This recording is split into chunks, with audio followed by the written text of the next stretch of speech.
হযরতে সুলাইমান আলাইহিস সালামের দোয়ার কথা বলতেছেন।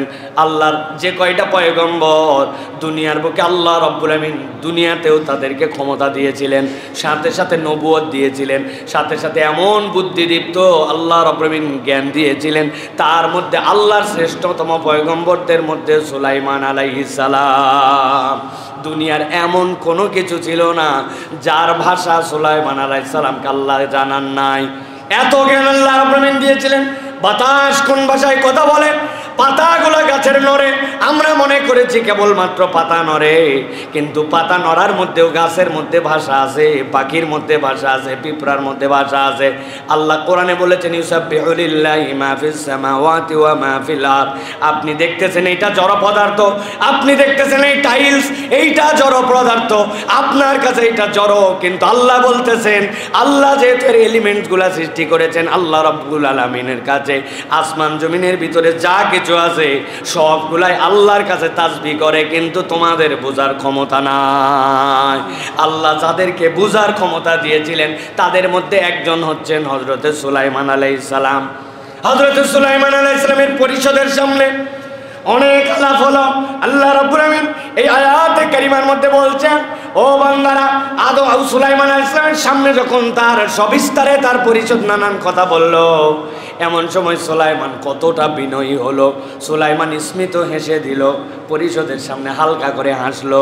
হাসার পরে আল্লাহর কাছে বিনয়ী হয়ে এমন কথা বলেছে, আল্লাহ যাকে এত এত দিলেন, আল্লাহ বলছেন কথাটাকে আমি কিয়ামত পর্যন্ত মানুষের জন্য কোরআনের সংরক্ষণ করে দিলাম।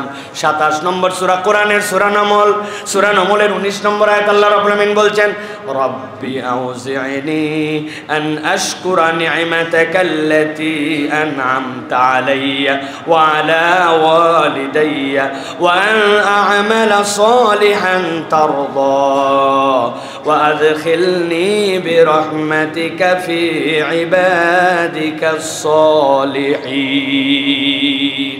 আল্লাহ রাব্বুল আমিন বলছেন, হালকা করে হাসলো সুলাইমান, এত জ্ঞান, এত কিছু জানে, কিন্তু আল্লাহ রাব্বুল আমিন বলছেন, সে বলতে শুরু করলো, এ আমার রব আউজি'নি, আপনি আমাকে তৌফিক দেন।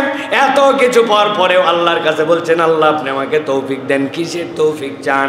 আল্লাহ বলছেন, আন আশকুরা নি'মাতাকাল্লাতী আন'আমতা আলাইয়া ওয়া আলা ওয়ালিদাই, আপনি আমাকে যে নিয়ামত দিয়ে ভরপুর করে দিয়েছেন আর আমার পিতা মাতাকেও যে নিয়ামত দিয়েছেন, আল্লাহ আমি আপনার কাছে একটা তৌফিক কেবল চাই, উদ্ধত যেন না হয়, বরং যা যা দিয়েছেন সেইটার কৃতজ্ঞতা আদায়ের যোগ্যতাটাও আমাকে দেন। আল্লাহ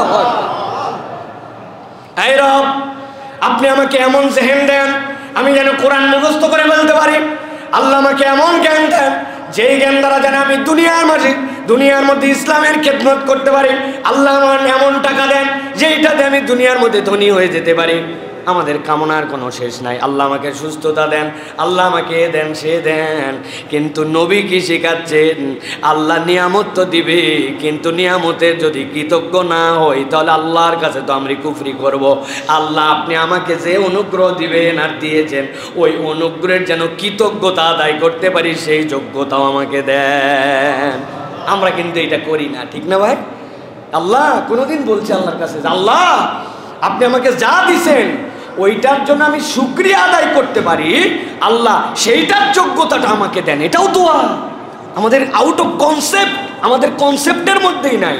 কি নিয়ামত পাইলাম, আমি সব সময় বলি দুনিয়ার সব একদিকে রেখে যদি দেই আর কেবল দৌলতে ঈমানকে যদি একদিকে রাখি, পুরা পৃথিবী, পুরা সমগ্র দুনিয়া একদিকে, কিন্তু আল্লাহ আপনাকে আমাকে যে ঈমান দিয়ে ধন্য করেছেন ওইটার কোনো তুলনা হবে না। আপনার আশপাশে অন্য ধর্মাবলম্বীর মানুষ আছে না ভাই? ওর দাদাকেও চিনতাম, ওর বাপকেও চিনতাম, ওর ছেলেকেও চিনি, 3 প্রজন্ম তো আমি চিনি, আপনারা চিনেন। আজ পর্যন্ত ঈমান নসিব হয় নাই। আর আমি তার পাশের বাড়ির লোক, মায়ের পেটের থেকে ঈমান নিয়ে আসছি। আমার সন্তানটাও অনেক কিছু না থাকলেও অন্তত মুসলিম মুমিন জীবনে এর থেকে বড় নিয়ামত আর কিছুই হতে পারে না। সুবহানাল্লাহ। আল্লাহকে বলতে হবে, আল্লাহ তুমি যে আমাকে ঈমান দিয়েছো, ওই ঈমানের কৃতজ্ঞতা আদায় করার তৌফিক দাও। সুলাইমান আলাইহিস সালাম আল্লাহর কাছে এটা বলেছেন। এরপরে বলতেছেন, আল্লাহ কেবল এইটুকুই নয়, তোমার কৃতজ্ঞতা আদায় করে শেষ নয়, ওয়ান আমালা সালিহান তারদাহ, তুমি যে আমলে খুশি হও এরকম আমল করার যোগ্যতাও কিন্তু আমাকে দিতে হবে। আমল অনেক করি আমি, কিন্তু তুমি খুশি কিনা জানি না আল্লাহ, তুমি রাজি খুশি হও এরকম আমল করার যোগ্যতা আমাকে দাও। আর সাথে সাথে বলছেন ওয়াদখিলনি বিরহমাতিকা ফি ইবাদিকাস সালিহিন। এই রব্বুল আলামিন, আপনি আমাকে প্রবেশ করান আপনার অনুগ্রহে, আপনার দয়া ছাড়া এটা সম্ভব নয়। ফি ইবাদিকাস সালিহিন, আপনার যত নেককার বান্দা আছে তাদের তালিকার মধ্যে আমার নামটা আল্লাহ আপনি উঠায় নিয়েন। আপনি যোগ্যতা দিয়েছেন, আমি আমল আমল করছি অনেক, কিন্তু সেই আমল করার যোগ্যতার কারণে আমি কৃতজ্ঞ হতে পারি নাই, সেই আমল আমার বাতিল হয়ে গেছে। আল্লাহ না না না, আমার নিয়ামতের কৃতজ্ঞতা আদায় করার তৌফিক দাও। আয় রব্বুল আমিন, আমার বাপ মাকে যে নিয়ামত দিয়েছো তারও তৌফিক দাও কৃতজ্ঞতা আদায় করার জন্য। আর আল্লাহ তোমার কাছে ফরিয়াদ দিলাম, তুমি রাজি খুশি যে আমলে, সে আমল করার বেশি বেশি যোগ্যতা আমাকে দাও। আর আল্লাহ সালেহিনদের তালিকায় আমার নামটা উঠায় নাও। আল্লাহুম্মা আমিন বলেন, বলেন আল্লাহুম্মা আমিন।